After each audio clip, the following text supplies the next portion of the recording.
Hello friends, welcome to B2X। आज की class में हम एक्सरसाइज 3.4 के सॉल्यूशन देखने वाले हैं।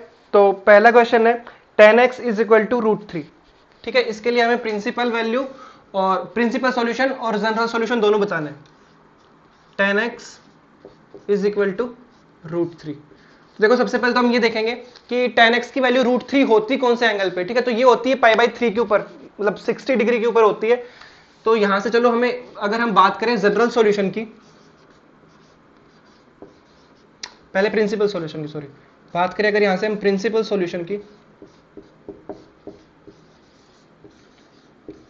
तो हमें क्या मिलने वाला है। एक तो हमें मिल गया π/3। ठीक है, अब देखो सेकंड कौन से पे मिलेगा, मतलब एक तो π/3 हो गया, बट अगर हम बात करें हमें दो वैल्यूज चाहिए होती है ना। अगर हम बात करें प्रिंसिपल सॉल्यूशन की, तो 0 से लेकर 2π के रीजन के बीच में हमें दो वैल्यू ढूंढनी होती है।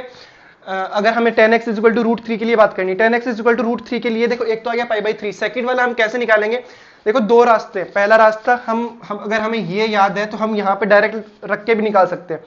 जो हमारा, अगर हम ये कह सकते हैं, देखो अगर एक तरीके से कि क्या, कि 10x इज इक्वल टू 10π/3, यही लिखा हुआ है ना। √3 की वैल्यू π/3, तो 10x is equal to 10π/3। 10x की वैल्यू 10π/3 की इक्वल है, मतलब अगर हम इस इक्वेशन से कंपेयर करें तो y की वैल्यू क्या है, π/3। ये हमने लास्ट टाइम देख लिया था, y की वैल्यू क्या है, π/3। तो अगर इसके हम वो बात करेंगे किसकी, जनरल सॉल्यूशन की, तो उसमें क्या आएगा, x is equal to nπ plus π/3। तो यहाँ पे जो एक हमें π/3 मिला है, वहां पे उस पे n की वैल्यू 0, अब n की वैल्यू 1 रखो तो पाई प्लस π/3 4π/3। तो डायरेक्ट हम एक तो वहां से निकाल सकते हैं इसकी सेकंड वैल्यू क्या, 4π/3। ठीक है, अगर इसके हम प्रिंसिपल वैल्यू की बात, प्रिंसिपल सॉल्यूशन की बात करें। अदरवाइज सेकंड देखो, जो हमारा ये होता था 4 क्वाड्रेंट, ठीक है, अब हमें उसने वैल्यू पूछी है इसकी √3 की। ठीक है, 10x इज इक्वल टू √3, जो कि क्या है, π/3, जो कि पहले क्वाड्रेंट पे कहीं आएगा। ठीक है, ये π/3 है जो ये पहले क्वाड्रेंट पे कहीं पे आ रहा है। ठीक है, अब दूसरी चीज देखो, आपको ये वाली वैल्यू और कहां पे मिल सकती है, पॉजिटिव वैल्यू 10x की। पॉजिटिव वैल्यू 10x की आपको मिलने वाली है थर्ड क्वाड्रेंट पे, फर्स्ट के अलावा थर्ड में पॉजिटिव होता है 10x। ठीक है, अब थर्ड के लिए आप क्या करोगे, जो ये एंगल है वो पाई में ऐड कर दोगे। पाई क्यों, क्योंकि थर्ड के लिए पाई प्लस थीटा मिलता है आपको। ठीक है, थर्ड क्वाड्रेंट के लिए क्या होता है, पाई प्लस थीटा। तो पाई प्लस π/3 वही अप्रोच है वैसे देखा जाए तो। ये क्या आ गया, 4π/3। तो 4π/3 के ऊपर भी इसकी वैल्यू क्या होती है, √3 होती है। तो आपको प्रिंसिपल सॉल्यूशन मिल गया π/3 एंड 4π/3। और अगर इसके लिए जनरल सॉल्यूशन की बात करें, अगर इसके लिए जनरल सॉल्यूशन की बात करें तो वो क्या होता है, nπ प्लस y। ठीक है, तो nπ प्लस y क्या है, π/3, nπ प्लस π/3। ठीक है, तो यहां से हमने डायरेक्ट इसका आंसर निकाल लिया। चलो सेकंड क्वेश्चन की बात करते हैं।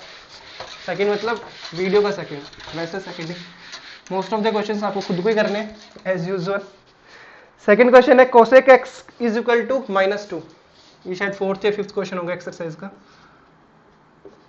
Cosec x is equal to -2। इसके लिए भी आपको क्या करना है, आपको प्रिंसिपल वैल्यू भी निकालनी है और वो भी निकालनी है, प्रिंसिपल वैल्यू और वैल्यू नहीं सॉरी सॉल्यूशन, प्रिंसिपल सॉल्यूशन भी निकालना है और जनरल सॉल्यूशन भी निकालना है। ठीक है, अब पहली बात तो यहीं पे आ जाती है कि कोसेक x की वैल्यू -2 होती कौन से एंगल के ऊपर। इसके लिए आपको प्रिंसिपल एंड जनरल दोनों निकालने। कोसेक x की वैल्यू -2 होती कहां पे है। ठीक है, तो एक मुद्दा तो यहीं पे आके टक जाता है। तो देखो, क्या हमें कोसेक x की वैल्यू 2 पता है किस पे होती है। हम पहले बात करते हैं कोसेक x की वैल्यू 2 के लिए। ये 2 होती है π/6 पे होती है शायद, x इज इक्वल टू शायद क्या π/6 पे ही होती है, चेक भी करके बता दूंगा।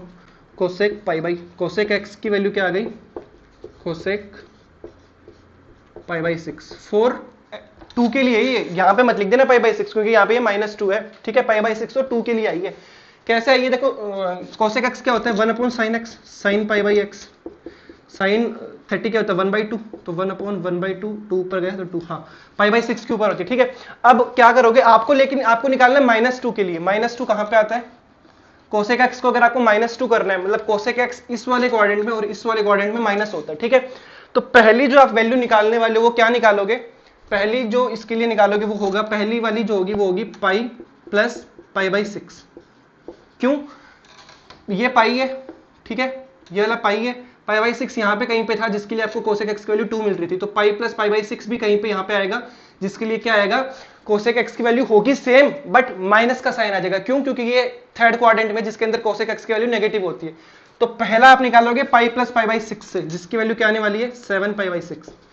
तो आपको अगर हम इसके यहाँ पे प्रिंसिपल सॉल्यूशन की बात करें तो एक आपको मिल गया 7 पाई बाई 6। यहां तक समझ में आया?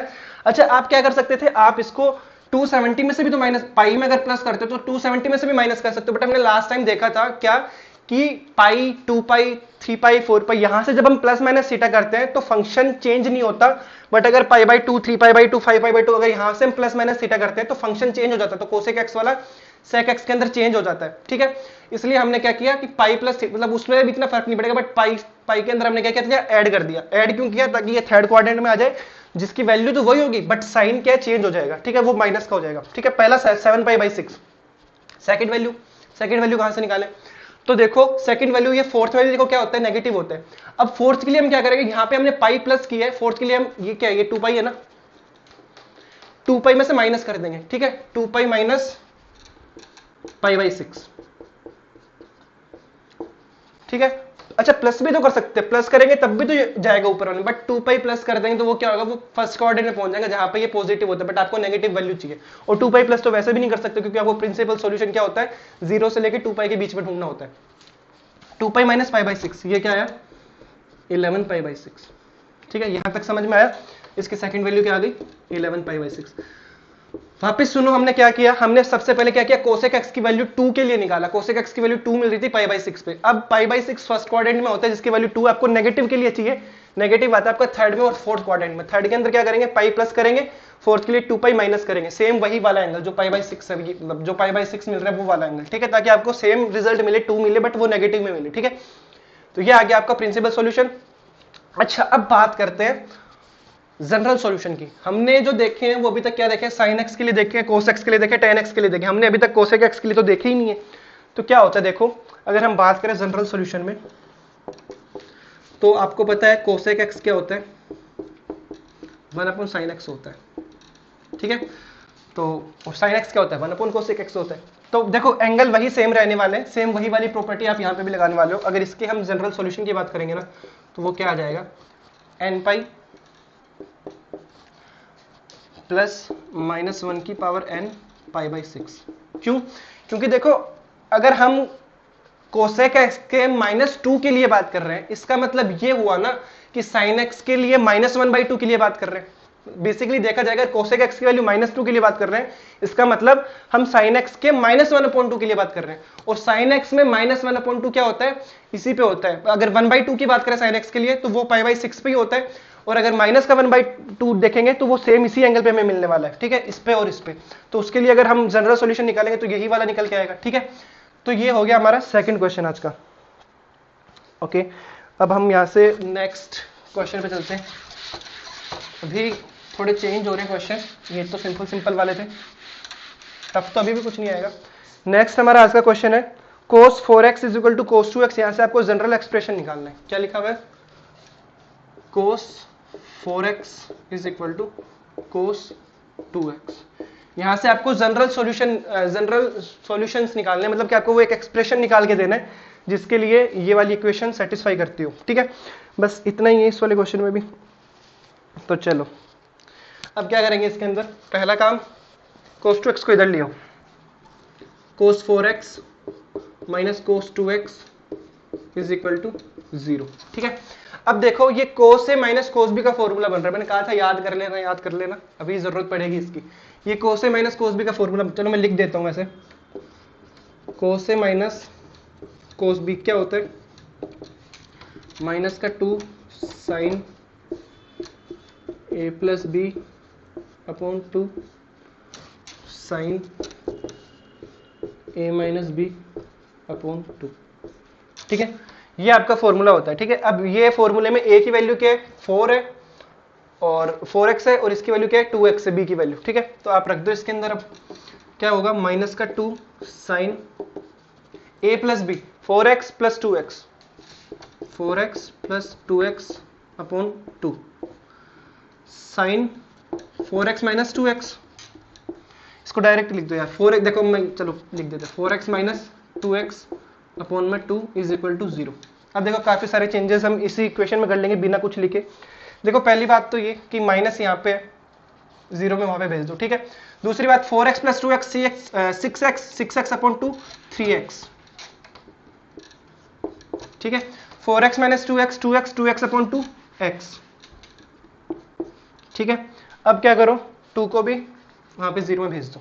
आपके पास में क्या बचा, ये इक्वेशन आई। अब वापस से चलो इसको अच्छे से लिख देते हैं, sign 3x is equal to 0, 0 क्या, चलो वो तो यहाँ से सॉल्यूशन निकलेगा, sine x is equal to 0, ठीक है।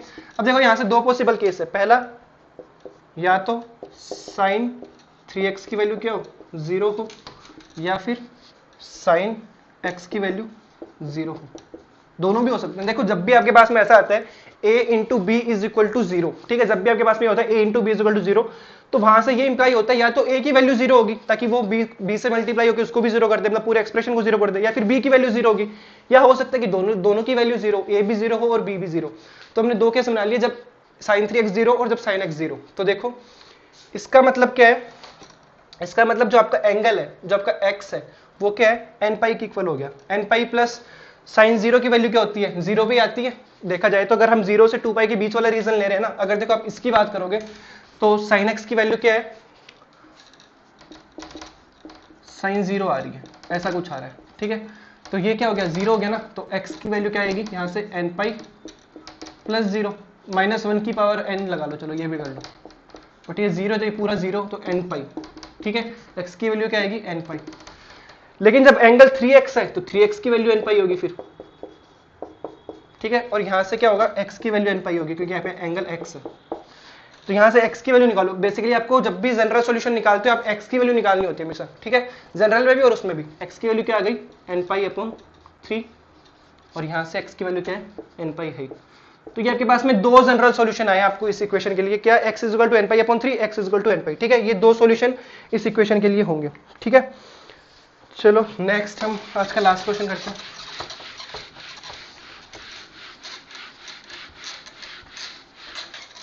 नेक्स्ट क्वेश्चन है sec square 2x is equal to 1 minus tan 2x।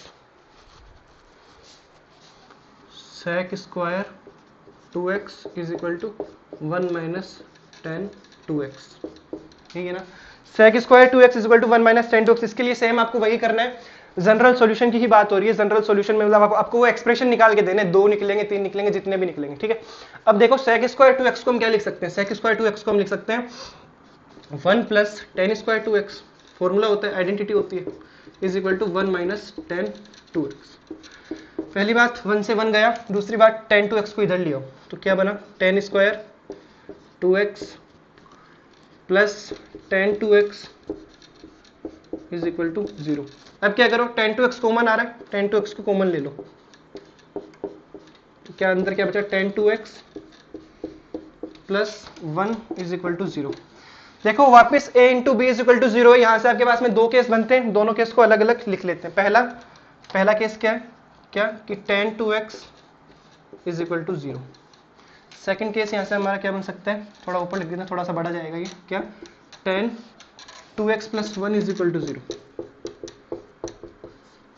चलो पहला हम आ गए tan 2x की वैल्यू 0, सेकंड हम आ गए tan 2x प्लस 1 की वैल्यू 0, ठीक है।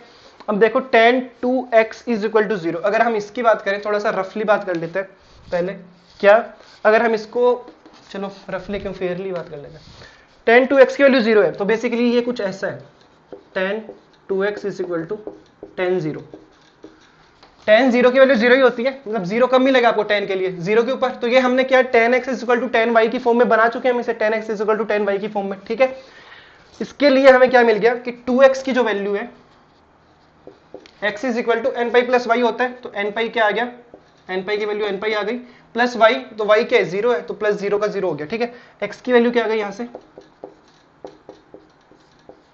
ठीक है। हमें x की एक वैल्यू मिल चुकी है n पाई अपॉन 2, ठीक है। अब हम सेकंड यहां पे इसके लिए बात करने वाले हैं, ठीक है। यहां तक समझ में आता है, ये वाली वैल्यू हमें n पाई अपॉन 2 मिल चुकी है।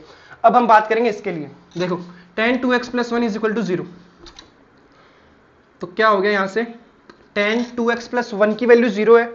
अब 2x प्लस 1 जो होगा वो उसको लिख देते, देखो tan, इसको भी सेम वैसे लिख दो, tan 2x plus 1 is equal to 0 क्या है, tan 0, ठीक है। इस फॉर्म में कन्वर्ट करो, x की वैल्यू, x के यहाँ पे पूरा है, पूरा का पूरा एंगल है, 2x plus 1 is equal to, और यहाँ पे लिखेंगे तो n पाई प्लस 0, तो n पाई का n पाई आ गया, ठीक है।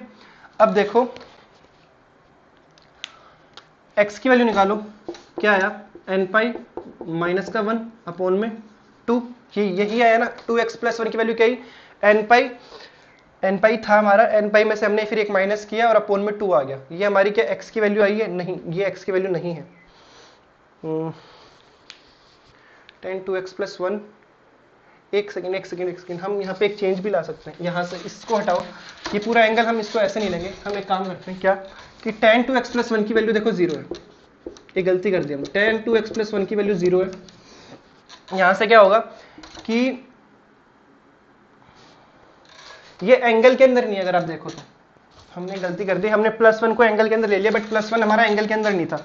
ये देखो tan 2x है, फिर बाद में प्लस 1 है, तो यहाँ से क्या होगा, tan 2x और जो प्लस 1 है वो अलग है, ठीक है, इज इक्वल टू, कैसी है कि tan 2x प्लस 1 की वैल्यू 0 है, तो यहाँ से हम क्या निकालेंगे कि tan 2x is equal to minus का 1, ठीक है। अब माइनस 1 के लिए वैल्यू क्या आती है, अगर हम बात करें 1 के लिए तो 1 आता है हमारा π/4 के ऊपर। चलो यहाँ पे वही क्वाड्रेंट बनाओ, थर्ड क्वाड्रेंट में tan x पॉजिटिव, बाकी सेकंड में और फोर्थ में ये नेगेटिव होता है, ठीक है। तो हम बात करते हैं सेकंड के लिए पहले, ठीक है। तो पाई माइनस π/4 कर देते हैं, क्या करेंगे हम इसके लिए, अगर π/4 पे ये 1 होता है, tan π/4 पे, तो हम क्या करेंगे, इसको पाई में से π/4 माइनस कर देंगे। पाई में से अगर माइनस करें मतलब 180 में से माइनस कर रहे हैं, इसका मतलब tan का tan में रहेगा, फंक्शन चेंज नहीं होगा। दूसरी बात क्या है कि सेकंड क्वाड्रेंट में पहुंच जाएगा, ठीक है। सेकंड क्वाड्रेंट में क्या होता है, नेगेटिव होता है, तो पाई माइनस π/4 कर देंगे, ठीक है। तो इसको हम कुछ ऐसे लिखेंगे कि tan, बस ये भी लिख सकते हैं, देखो बेसिकली माइनस का tan π/4, ठीक है, इसको ये भी लिख सकते हैं, ठीक है। बाकी चलो इससे अच्छी फॉर्म में लिखते हैं, कहीं ना कहीं हम क्या लिखते हैं इसको, 3π/4, क्यों, हमने इसको क्या किया, pi minus π/4, 4π minus pi, 3π/4, tan 3π/4 पे वैल्यू क्या आएगी, माइनस का 1 आएगी, ठीक है। tan 2x is equal to tan 3π/4। अब इसको बस ये उस वाली फॉर्म में बन चुका है, तो 2x की वैल्यू क्या आएगी, n पाई प्लस 3π/4।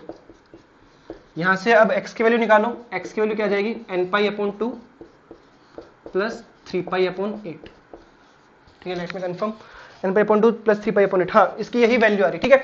तो यहाँ से x की हमने दोनों वो निकाल चुके हैं, जनरल जो हमारे होते हैं एक्सप्रेशन जो हमें निकालना था, सॉल्यूशन निकालना था, वो हमने दोनों सॉल्यूशन निकाले, ठीक है।